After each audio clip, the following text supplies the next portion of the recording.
Democrat দলীয় president প্রার্থী মার্কিন ভাইস প্রেসিডেন্ট কমলা হ্যারিসের সঙ্গে বিতর্কের সময়ও ট্রাম্প মিথ্যা দাবি করে বলেছিলেন ওহাইওর স্প্রিংফিল্ডে বহু ইতালিয়ান অভিবাসী খাওয়ার জন্য স্থানীয় বাসিন্দাদের পোষা প্রাণী অথবা পার্কগুলো থেকে বন্যপ্রাণী চুরি করছে।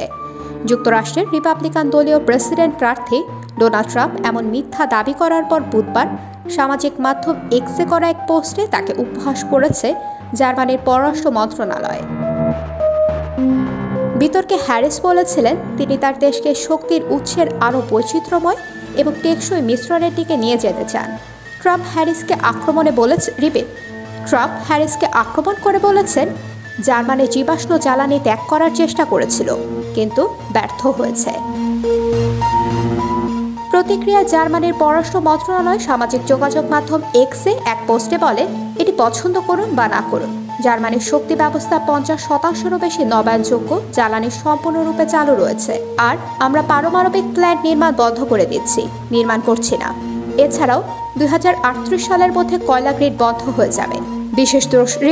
এছাড়াও বিশেষ দ্রষ্টব্যে তিনি লেখেন আমরা কুকুর বিড়াল খাই না। #বিতর্ক 2024। 2017 থেকে 21 সাল পর্যন্ত যুক্তরাষ্ট্রের প্রেসিডেন্ট থাকাকালে যুক্তরাষ্ট্রের সঙ্গে জার্মানির বাণিজ্য উদ্ধৃত ও প্রতিরক্ষা খাতে কম ব্যয় নিয়ে ট্রাম্প যে ক্রোধ প্রকাশ করেছিলেন জার্মানি প্রায় তার সামনে এনেছে।